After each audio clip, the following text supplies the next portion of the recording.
What is going on YouTube? David Hammond, beautiful Mother Nature, and today we are speaking about how to shoot B-roll or cinematic B-roll on a GoPro. So as a little context, I was at Sauble Falls a couple days ago, and the only thing I had with me was a GoPro for the water. Obviously I can't take my main camera in the water, and so I shot a little B-roll clip. So as I overlay that, I'm going to give my 5 tips on what I did, and hopefully what you guys can do too, make a B-roll clip on a GoPro, okay? So, number 1, that is going to be, try to shoot in a higher frame rate, okay? So if your GoPro allows, the one I have is a GoPro 5, so if you can, shoot in 60 frames or 120 frames, okay? This is with any camera.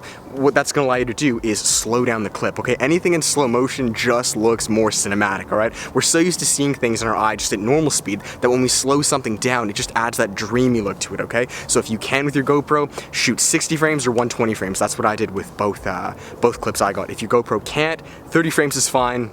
Just try to shoot slow-mo if you can. Alright, number 2, the second tip I would give would be to stabilize your footage, okay? Now if your GoPro has built-in IS like the GoPro Hero 5 does, that's great. But what I did is I actually had a little tiny tripod on it, okay? It was like that bright yellow tripod for, you know, when you take it underwater so it floats. But any sort of grip or tripod you can hold onto the GoPro for 2 reasons. 1, it's gonna be more stable, okay? If you're actually holding the GoPro itself, you may not think you're moving it, but your hands, our hands are like, it's so easy to move your fingers in your hands, and when you look back at the footage, the GoPro can just be shaky, okay? So if you have that grip, you may not know it or not, but your footage will be much more stable, okay? Especially if you hold that guy with 2 hands. And the second reason is because with GoPros, the mics are on, you know, the outside of the GoPro. The GoPro Hero 5 is 3 mics. I believe one on the top, the bottom, and the side. So if your fingers are on it, you know, it'll ruin the audio. All you're gonna hear, your fingers just like, just... And just hit you out of nowhere, man. It's nuts. Adrian's a little too cold for this, but I hope you guys enjoyed that that B-roll clip. You're smushing the audio, okay? So if you are gonna put some of the audio into your B-roll clip, you're gonna want that tripod so the audio is crisp. It's clear, it's not being muffled by your fingers, okay? Boom. Alright, and the third tip I would give for getting that B-roll clip would be to get different shots, alright? Pretty much what we want to do is with the GoPro, do the same things we would do with a main camera, with a DSLR, with a mirrorless, with any normal camera. So we cannot change lenses on the GoPro, okay?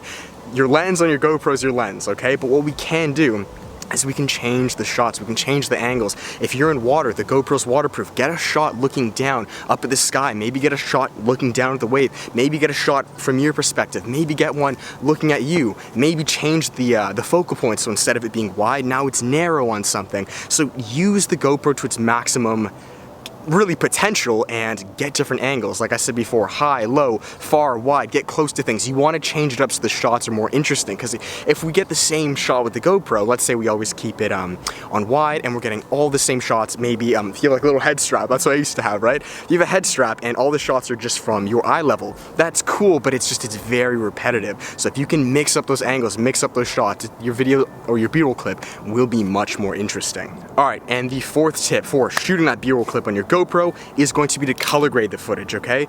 Regardless if it's a GoPro, if it's a DSLR, if it's a mirrorless, if it's a cinema camera, your iPhone, color grading your footage can just make things look more cinematic, okay? And the 5th and final tip for shooting this B-roll clip with the GoPro is to choose good music, okay? Now, good music's gonna be very subjective. It's gonna depend on what you're trying to go for. I feel like a lot of times what I used to do, because I first started shooting a video on a GoPro a few years ago, was, you know, I would choose music that maybe didn't match the mood. If it was more of a moody shot, I would put like really loud EDM, or just music that was a bit too cheesy and childish, which just did not match the flow. So if you can find music, maybe that's a bit deeper, that's a bit richer, that's a bit more cinematic to match the GoPro shot, regardless if it's shot on a GoPro, like the whole thing is you're pretending.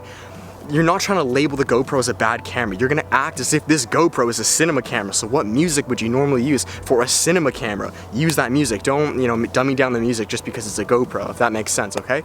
So that's it, guys. Those are my 5 tips with, we got the sun streaking in my face. That's why I'm moving over here. Let's move that there. Alright, there we go. So I hope you guys dig that.